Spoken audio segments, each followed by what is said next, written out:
Welcome, Shodo. Thank you, Will. Thank you so much for coming.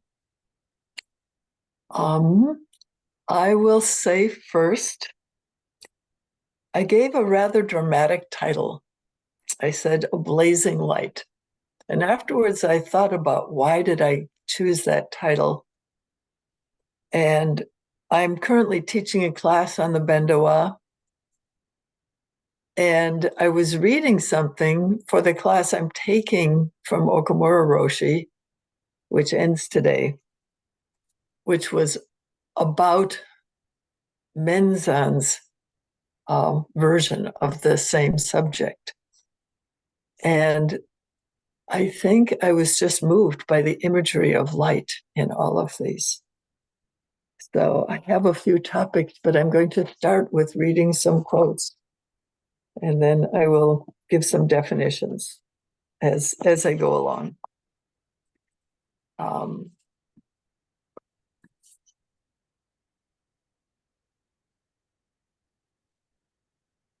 So the first paragraph of Bendowa, all Buddha Tathagatas together have been simply transmitting wondrous Dharma and actualizing complete perfect awakening, for which there is an unsurpassable, unfabricated, wondrous method. This wondrous Dharma, which has been transmitted only from Buddha to Buddha without deviation, has as its criterion Jiju Samai. For disporting oneself freely in this samadhi, practicing zazen in an upright posture is the true gate. So I could easily spend well over an hour talking about that paragraph. But I'll just start by offering a couple of definitions. The term Buddha Tathagata. We know that Buddha refers to Shakyamuni Buddha, who is a human being who lived a while ago, 2,500 years ago, roughly. Tathagata is an honoring term, and it means something like thus come or thus gone. It's a reference to the quality of his presence. And then he says, together. So this is something that we do together, or that they do together. I'll go a little further with that as we go along. Transmitting wondrous Dharma. So wondrous is sort of like beyond thinking. Dharma, teaching, and also the law, the way the universe works. Actualizing complete perfect awakening. And then the method. And a good deal of this writing here is about that method. It's called Jiju Samai, which means self-fulfillment samadhi. And it is like the basic, it's the pivotal function. It's what makes the Buddha way happen. According to Dōgen, of course.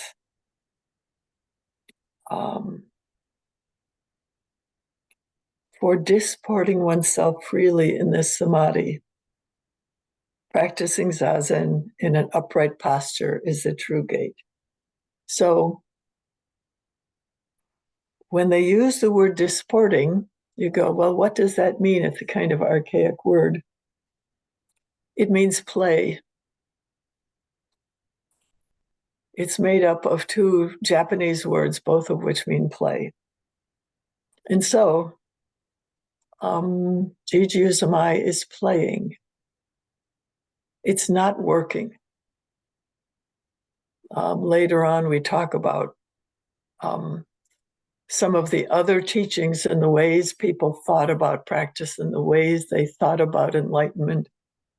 And it was sort of like you sit down on the cushion and you're working and you're trying to make something happen. And Dōgen says, no. And Menzan says, no. I find myself quoting Menzan a lot here for some strange reason having to do with a 10-day class. No, this is not work. This is not self-improvement. This is not creating something. This is playing. And then I have to say about playing a couple of things. One is play doesn't mean loafing. There is energy in play. If you watch children, I'm remembering my granddaughter playing soccer, and she was just so intense and so fully present. And she was clearly just loving what she was doing. There's a book called Playing by Heart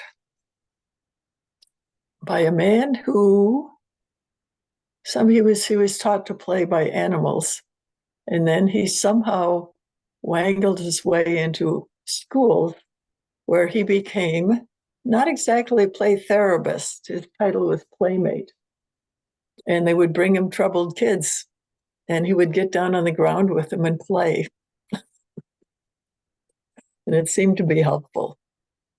I gave that book to somebody who left his Zen plans and went and became a grade school teacher.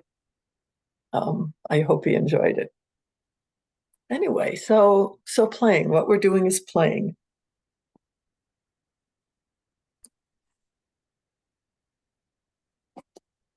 It enables Buddha Tathagatas to increase the Dharma joy of their own original grounds and renew the adornment of the way of awakening. Okay. Let's just note, increase the Dharma joy. Original grounds, this is where we start. This is not someplace we're going, it's where we come from. Simultaneously, all living beings of the Dharma world in the 10 directions and the 6 realms become clear and pure in body and mind. Realize great emancipation, and their own original face appears. So now we're not just all Buddhas, we're all living beings. The 10 directions is the Japanese version of 4 directions or 6 directions, or however, they have 10. Up, down, 4 corners, and the other 4 corners. The 6 realms, well known. We have human, heavenly beings, fighting gods, and we have animals, hell dwellers, and hungry ghosts. We prefer some of these over the others, but in all the realms, beings become clear and pure in body and mind. Their own original face appears. All things together awaken. Go beyond awakening and sit upright under the kingly Bodhi tree. And then they start teaching. So, the grass, trees, and earth affected by this functioning radiate great brilliance together and endlessly expound the deep, wondrous Dharma.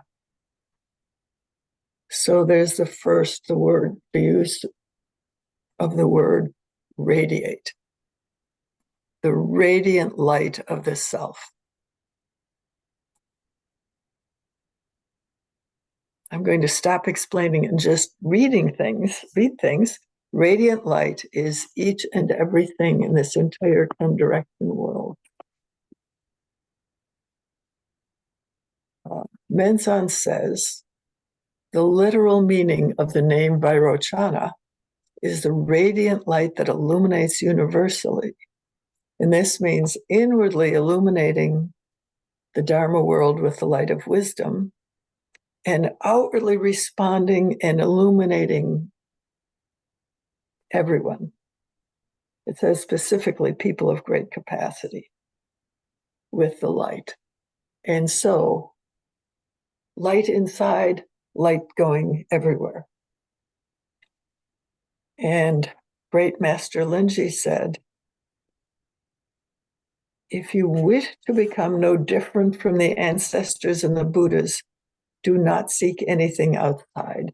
The pure and clear light of your mind is nothing but the Dharma body of the Buddha. The pure and clear light of your mind. Not something else. This mind in through here. And Zen Master Hongzhi said, it emits light and the shape of the great thousand worlds appears.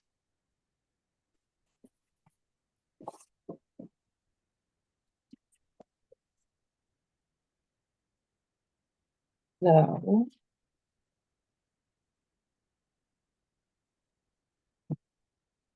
so now something about what we're not doing. And this is for Menzan. Menzan was a very famous teacher, lived in the early 1700s, and his focus was particularly on Dōgen. He wrote many books, and his intention was to understand Dōgen as clearly as possible. So he didn't read recent commentaries. He read Dōgen, and he read who Dōgen was reading. And then he brought forth this brilliant teaching. So there's an idea that practice leads to enlightenment. Dōgen alone remained unswayed by this idea. And what Dōgen said is, I, Eihei, his other name, sometimes enter the samadhi of self-fulfillment, simply hoping that you will all trust what your hands can hold. Hoping that you will all trust what your hands can hold. Nothing else. There are texts, I think the Lotus Sutra is one of them, in which Shakyamuni Buddha is reported as giving a teaching, and before he says any words, he just sits in samadhi and radiates light. And the people around him are illuminated by that light.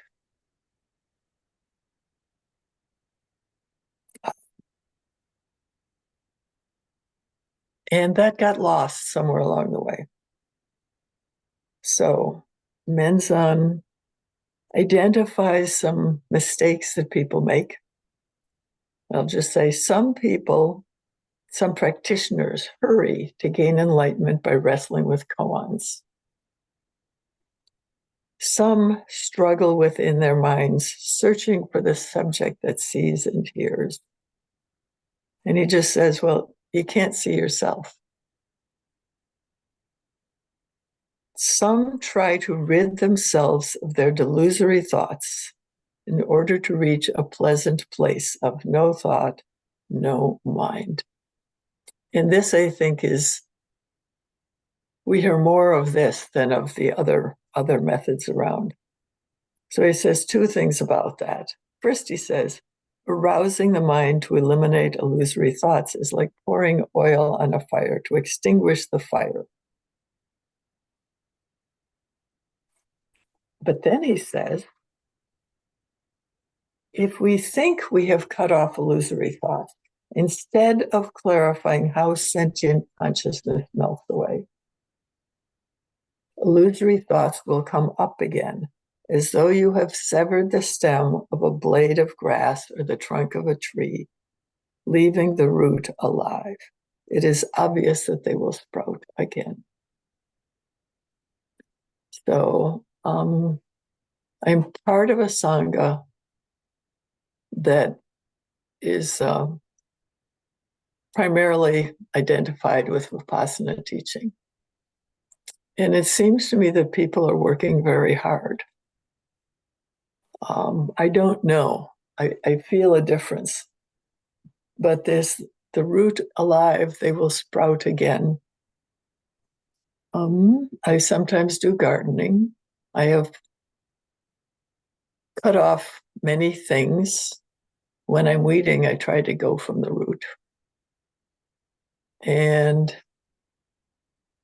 there was a time, it's several years ago now, when I was hired as a gardener and asked to pull up to eradicate the euonymus. Now, it depends where you live. In Indiana, euonymus is a very problematic vine. It gets large and healthy.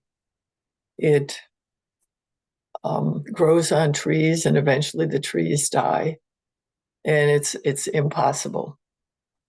So when I was asked to do that, usually we didn't try to pull it out. We just tried to limit its location, which is sort of like severing the stem, and then you just figure you will do maintenance.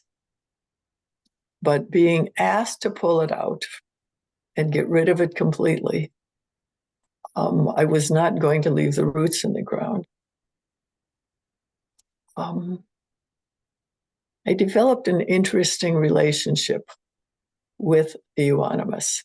I was aware of killing, and killing things is not basically my practice, except, of course, that I do it a lot. It's kind of hard to live if you're not killing something. So first, I had some good tools.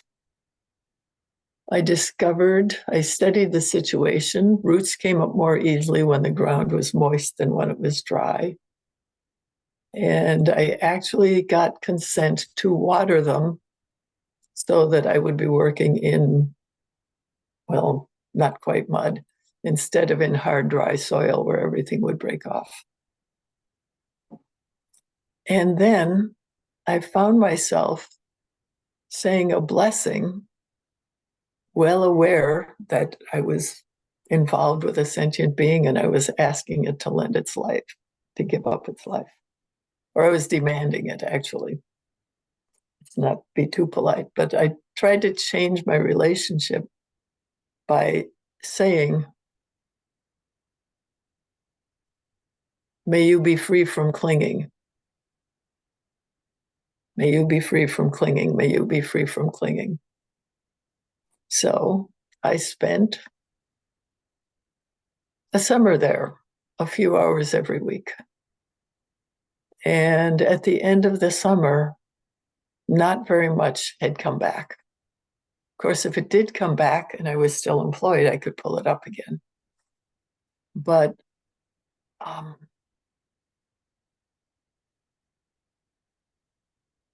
the not leaving the roots alive is the thing.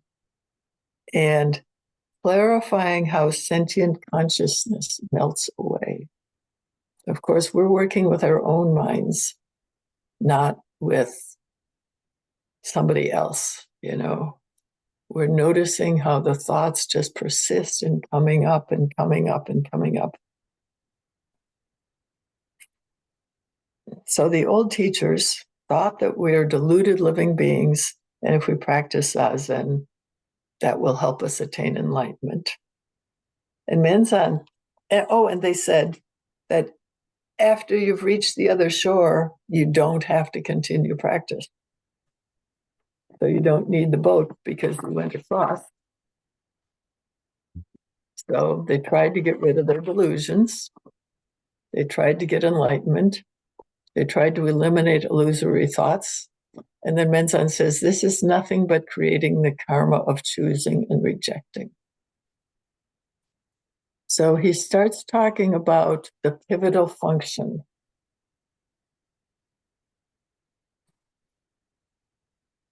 The Zazen that has been authentically transmitted by the Buddhas and ancestors is the Tathagata's Jiju Zamai. It is the realm in which the body and mind of the perfect virtuous fruit always abide peacefully. So this practice of sitting down on a cushion, not to do work, but to rest, to be refreshed, and to play with the nature of all beings. In that process, the karmic thoughts, wrong karma, they melt away.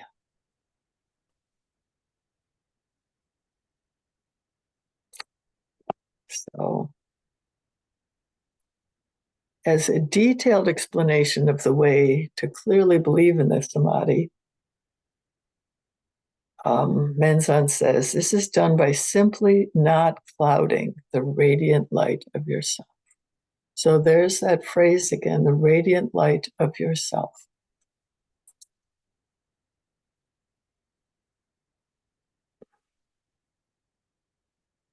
Think for a moment.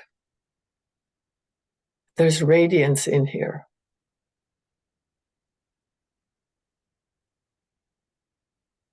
That's the core of our being, is a radiant light. And, it's covered up by a little mud, a little delusory thoughts, a little struggle. So when the cloudless light illuminates itself, there is no need for mental struggle and no waste of energy. That's the third ancestor. So when we sit zazen, when we sit in Jiju Zumai, what we're doing is we're not adding thoughts to fundamental reality. Now, I've noticed how hard it is to not add thoughts. Probably everyone who has a sitting practice has noticed that there's just kind of a natural inclination to think about things, to plan, to remember, to figure things out. And so here we have the radiant light of the self shines brightly. There's no need for mental struggle. Don't add thinking. Don't struggle. When we struggle mentally, the radiant light becomes the darkness of sentient consciousness. And when we do not struggle mentally, the darkness immediately becomes the self-illumination of radiant light. So, Jiju Samai, self-fulfilling samadhi, just keep the light of the self unclouded. Don't think good or bad. Don't think, oh no, I've gone off and thinking again. Don't think, oh, I'm restless. Just be restless. And when that radiant light is clear, we are following neither dullness or distraction. I think Dōgen's expression is dullness and distraction are struck aside. The radiant light of the self shines clearly. So Jiju Samai is just letting things be how they are.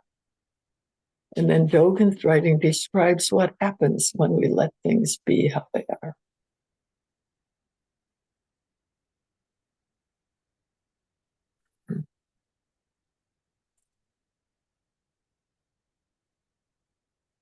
And then I come upon, when I learned this way of sitting, that it seemed impossible to me.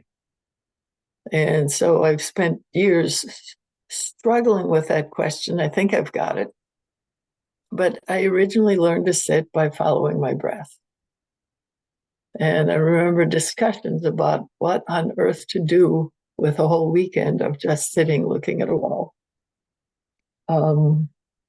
And I heard some tips, and eventually I developed some of my own. And then I came to Mokumura Roshi, and all he ever said was, drop your thoughts. And drop them again. And drop them again. I remember a yoga teacher who said, it's like you're a screen door, and the thoughts are wind blowing through. They just blow through. That's one of my favorite descriptions. The thoughts just blow through. They come and go. Nothing special. They just come and go. But I also noticed what's hard about it. Somewhere, I don't know, 20 years into practice or something, and I was having difficulty, I caught myself. I was trying to drop a thought, and what I noticed was that thought was my effort to cling to identity. I was using thinking to create a self. Sometimes it was just to exist. Sometimes it was to create my idea of a self, like, I'm a pretty serious student or something. And sometimes it was create that other idea of myself, like, oh my gosh, I can never sit still. I'm a failure, all that, those thoughts.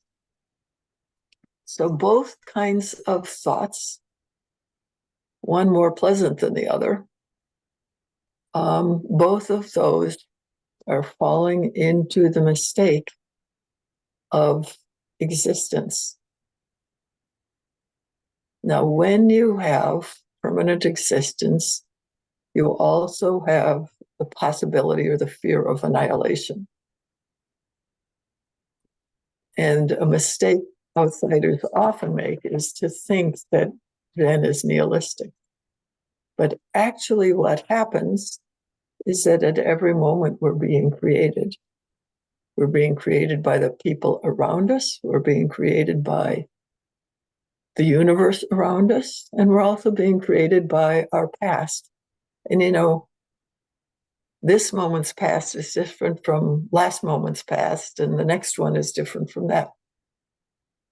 So the past kind of has a life of its own, but it creates us, and we usually refer to that in terms of karmic cause and effect. But cause and effect is one of the threads, and the other thread is what's around us at every moment. We are created by the universe. Moment by moment. The frozen blockage of sentient consciousness just naturally melts away. So I had the good fortune to practice with a teacher who embodied this. He had studied texts. He went to the Buddhist college, so he knew the teachings,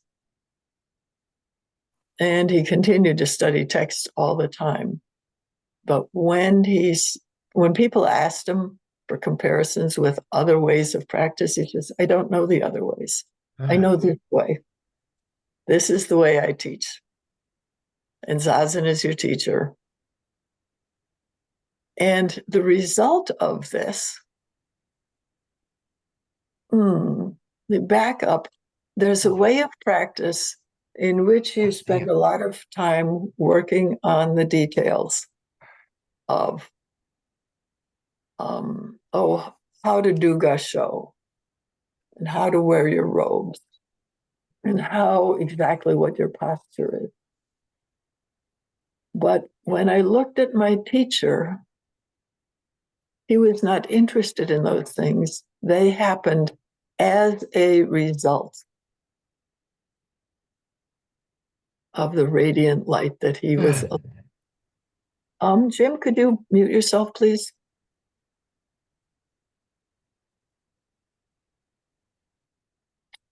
So I lived with somebody who embodied this way that Dōgen teaches. It's not important to chant or to memorize texts or to offer incense or to do ceremonial forms.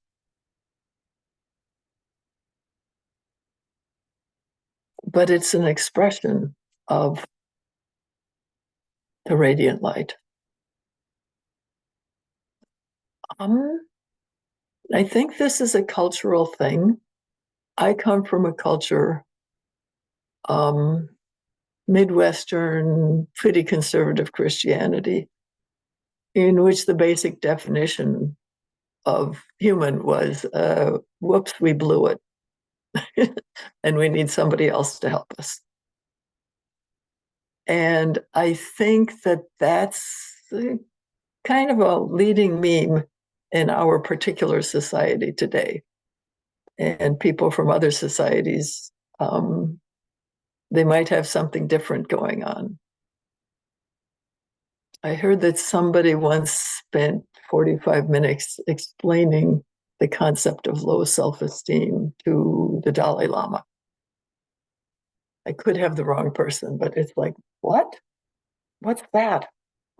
How can, I'm here, it's okay. Things melt away. And so there's a way of practice that involves paying close attention to those negative thoughts and rooting them up. And sometimes that's called following the precepts. And you can't do practice without the precepts. But the precepts, the guidelines for how to live, they describe how a person lives who is just expressing that radiant light and allowing it to be there. Mm-hmm. Now, there is this place where it says, when we practice the Buddha Dharma, we must study and clarify the essence of the practice verification of the Buddhas and ancestors under the guidance of a true teacher to whom the Dharma has been properly transmitted. So that came up in class. Because, sometimes some of us raise our hand and say, okay, I'll do that. And then you have things like this. It's like, true teacher. Wow. Now, fortunately, in Sōtō Zen, the teacher is Dōgen. And so people like Will and I are just, I don't know, ushers. We hold the sign up, say, oh, here, do this, this works.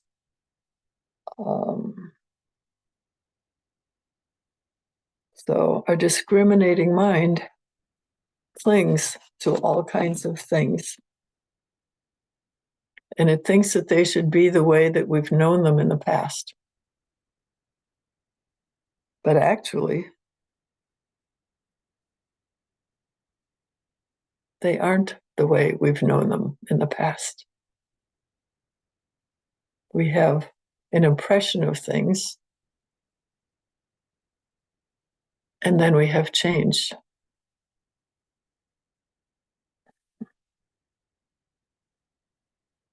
Oh, okay, one more. Do not fight mistaken views. Even wholesome thinking is in the sixth realms. So the advice for sitting is not to challenge your views, it's to release them, and to release them over and over and over again. And the reason we do sesshin, the reason we do long retreats, and the reason we sit every day, if we do, the reason we value Zazen is because that's the place where it's easiest to let go. It's easiest to let the light shine forward.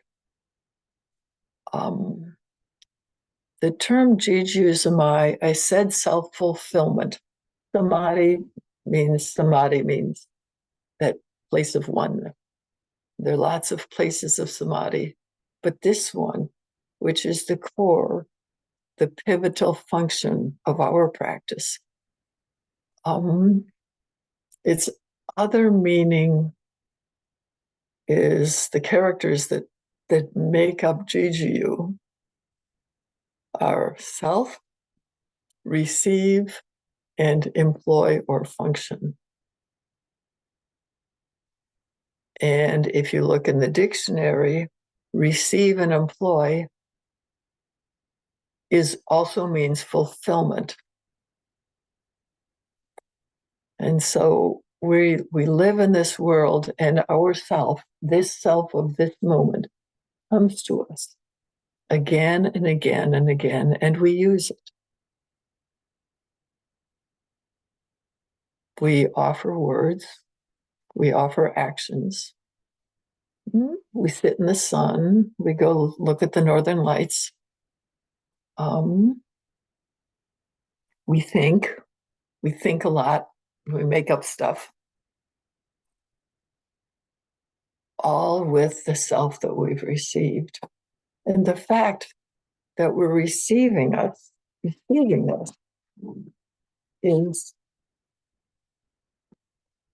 is what we're noticing. It's a thing that you can look at when you're sitting and looking at the wall. What are you doing with your mind? Well, you're dropping your thoughts. If you keep dropping your thoughts, what happens? It actually does calm down eventually.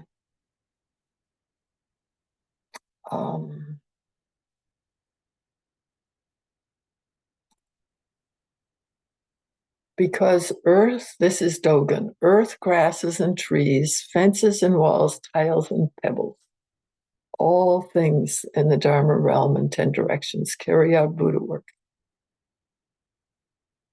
So everything. And the fact that he includes fences and walls and tiles, it's not just natural things. It's things that are created by humans, which of course are also natural things. They're part of the universe we live in. All these things carry out Buddha work, and everyone receives the benefit. All are imperceptibly helped by the wondrous and incomprehensible influence of Buddha to actualize, to make the enlightenment at hand real.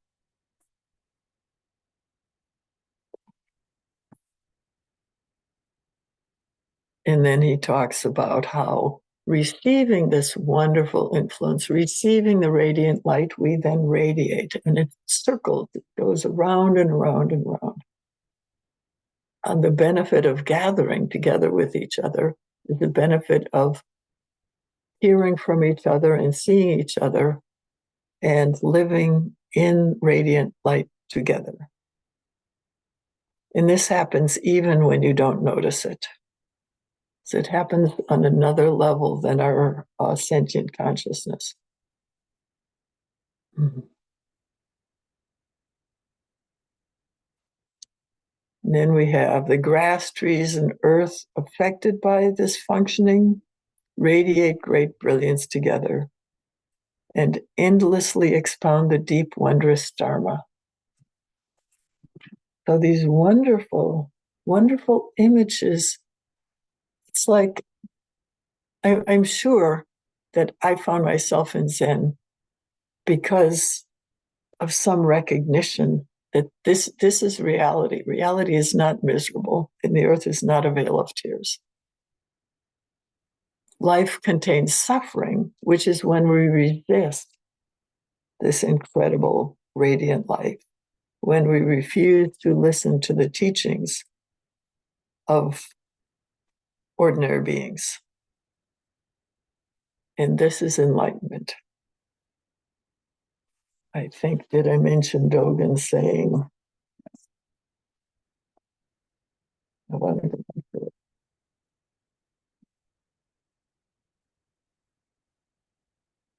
Oh, I sometimes enter the samadhi of self-fulfillment, simply hoping that you will all trust what your hands can hold. So he is trusting. He is hoping. He's letting us go. He's not trying to fix us or correct us.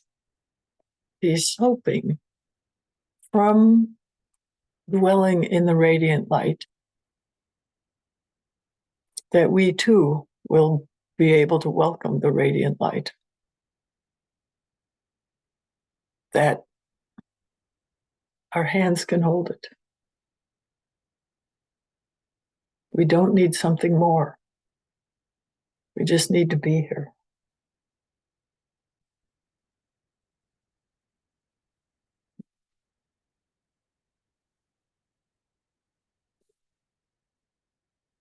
I think that's where I want to stop and invite comments and questions. If you would. Oh,